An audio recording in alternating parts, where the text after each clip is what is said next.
আসসালামু আলাইকুম। আশার মিনি কিচেনে সকল বন্ধুদের স্বাগত জানিয়ে শুরু করছি। আজকে আমি নিয়ে এসেছি ডিম আলুর পাতলা ঝোলের রেসিপি। বাড়িতে মাছ মাংস না থাকলে কিংবা সবজিপাতি না থাকলে কিন্তু আমরা খুব সহজেই ডিম আলুর এই ঝোলের রেসিপিটা বানিয়ে নিতে পারি। তো চলুন ডিম আলুর ঝোলের রেসিপিটি দেখে নেওয়া যাক। আর যারা নতুন বন্ধু আমার ভিডিওটি দেখছেন, রেসিপি ভালো লেগে থাকলে অবশ্যই আমার চ্যানেলটি সাবস্ক্রাইব করে আমার পাশে থাকবেন। রান্নার জন্য দেখুন আমি একটা কড়াই বসিয়ে দিয়েছি গ্যাস অন করে, আর দিয়ে দিচ্ছি পরিমাণ মতো সর্ষের তেল। আপনারা চাইলে সাদা তেলেও রান্নাটা করতে পারেন, আমি সর্ষের তেল দিয়েই করব। তেলের মধ্যে এখন দিয়ে দিচ্ছি খুব অল্প পরিমাণ নুন আর খুব অল্প পরিমাণের হলুদের গুঁড়ো দিয়ে আমি নাড়াচাড়া করে হলুদ আর নুনটা তেলের সঙ্গে ভালোভাবে মিশিয়ে নেব। আর কড়াইয়ের মধ্যে তেলটা ভালোভাবে ছড়িয়ে নেব, যাতে ডিম ভাজার সময় কড়াইয়ের মধ্যে লেগে না যায়। তেল ভালো করে গরম করানোর পর একে একে আমি সেদ্ধ করা ডিমগুলো দিয়ে দিচ্ছি। আর ডিমগুলো আমি একটা কাঁটা চামচের সাহায্যে একটু করে ছিদ্র করে নিয়েছি, যাতে ভাজার সময় ডিমগুলো ফেটে না যায়। এখানে আমি 8টা ডিম নিয়েছি, আপনারা চাইলে ডিমের পরিমাণ বাড়িয়ে কমিয়ে নিতে পারেন। দিয়ে ডিমগুলো আমি দেখুন লাল লাল করে ভেজে নেব উল্টিয়ে পাল্টিয়ে।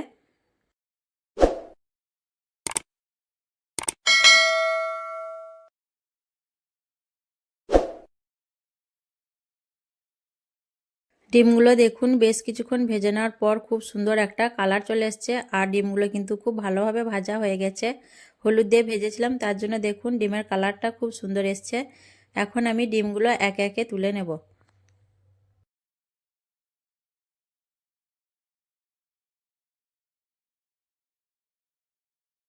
ডিমগুলো সব আমি একটা প্লেটের মধ্যে তুলে নিয়েছি দেখুন, আর কতটা লবণীয় হয়েছে দেখতে দেখুন। তারপর আমি এই তেলের মধ্যে আলুগুলো ভেজে নেব। এখানে আমি 3টে বড় সাইজের আলু নিয়েছি, আর আলুগুলো দেখুন বড় বড় করে কেটে নিয়েছি।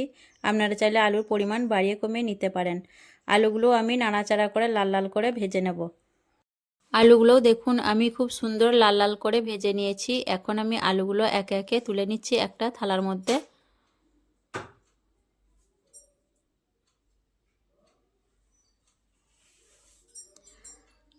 আলুগুলো তুলে নেওয়ার পর আমি এই তেলের মধ্যে দিয়ে দিচ্ছি ছোট চামচে 1 চামচ গোটা কাঁচা জিরে আর 2টো তেজপাতা দিয়ে আমি নেড়েচেড়ে ফোড়নটা খুব ভালোভাবে ভেজে নেব। ফোড়নটা ভালোভাবে ভেজে নেওয়ার পর এখানে আমি দিয়ে দিচ্ছি পেঁয়াজ কুচি। এখানে আমার ছোট সাইজের পেঁয়াজ ছিল, তার জন্য আমি 5-6টা পেঁয়াজ নিয়েছি। বড় পেঁয়াজ হলে একটা নিলেই হয়ে যাবে। আমি পেঁয়াজটা একটু নাড়াচাড়া করে ভেজে নেব। পেঁয়াজ একটু নাড়াচাড়া করে ভেজে নেওয়ার পর এখানে দিয়ে দিচ্ছি আমি 4 চামচে 1.5 চামচের মতো আদা রসুন বাটা। আমি আদা রসুনটা একটু পেঁয়াজের সাথে ভেজে নেব, যাতে কাঁচা আদা রসুনের গন্ধটা না থাকে। আদা আর পেঁয়াজ বেশ কিছুক্ষণ ভেজে নেওয়ার পর দিয়ে দিচ্ছি টমেটো কুচি। এখানে আমি 2টো বড় সাইজের টমেটো নিয়েছি। তো টমেটোটাও দেখুন আমি নাড়াচাড়া করে পেঁয়াজের সঙ্গে ভেজে নেব। টমেটোটা দেখুন বেশ কিছুক্ষণ ভেজে নেওয়ার পর খুব সুন্দরভাবে গলে গেছে আর তেলটাও ছেড়ে দিয়েছে। এখন আমি এখানে দিয়ে দিচ্ছি বাটা মশলা। এখানে আমি 1.5 চামচ গোটা কাঁচা জিরে আর 1.5 চামচ গোটা কাঁচা ধনে আর 6-7টা মতো শুকনো লঙ্কা একসঙ্গে শিলে বেটে নিয়েছি, সেটা দিয়ে দিলাম। আর দিয়ে দিচ্ছি 1 চামচের মতো হলুদের গুঁড়ো। আর মশলার বাটিটা ধুয়ে অল্প পানি দিয়ে দিলাম। আর দিয়ে দিচ্ছি 1 চামচ নুন। দিয়ে আমি মশলা খুব ভালোভাবে নাড়াচাড়া করে কষিয়ে নেব। মশলা যত ভালোভাবে কষাবেন তরকারির টেস্টটা কিন্তু ততই ভালো আসবে। ঝালের পরিমাণটা অবশ্যই নিজেদের পছন্দ মতো দিয়ে দেবেন। আর ডিম আলুর ঝোলের রেসিপিটা একবার এইভাবে এরকম করে বাটা মশলা দিয়ে রান্না করে দেখবেন, খেতে কিন্তু দুর্দান্ত স্বাদের হয়। মশলা খুব ভালোভাবে কষে নেওয়ার পর দেখুন এখানে আমি দিয়ে দিচ্ছি আগে থেকে ভেজে রাখা আলুগুলো। আলুগুলো দেওয়ার পর আমি 2-3 মিনিটের মতো মশলার সঙ্গে আলুগুলো খুব ভালোভাবে কষিয়ে নেব।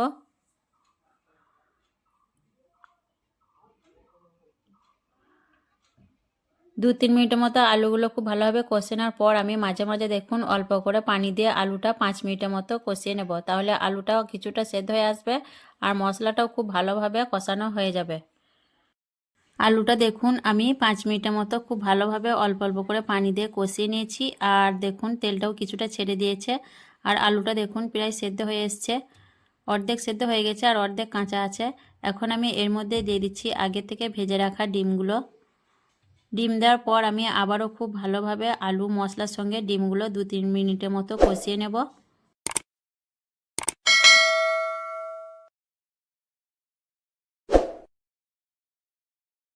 কিছুক্ষণ পর দেখুন আলু ডিম খুব ভালোভাবে আমি কষিয়ে নিয়েছি, দেখেই বুঝতে পারছেন খুব সুন্দরভাবে কষানো হয়ে গেছে।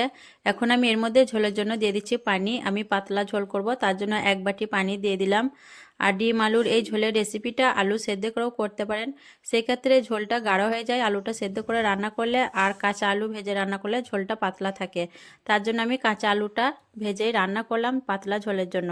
আমি নাড়াচাড়া করে খুব ভালোভাবে মিশিয়ে নেব, তারপর ঢাকনা ঢেকে দিয়ে 5-6 মিনিটের মতো আমি হাই ফ্লেমে হতে দেব।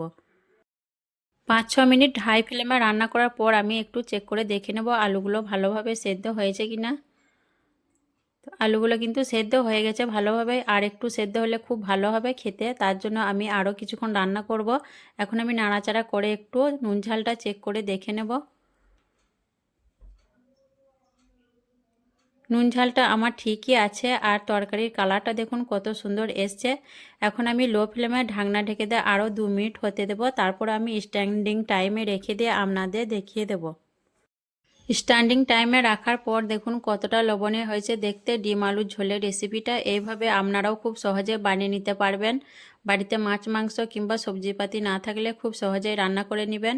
তো আজকের এই ডিম আলুর ঝোলের রেসিপি কেমন লেগেছে অবশ্যই কমেন্টে জানাবেন। ভালো লাগলে লাইক করবেন, শেয়ার করবেন, আর আমার চ্যানেলটি সাবস্ক্রাইব করে আমার পাশে থাকবেন।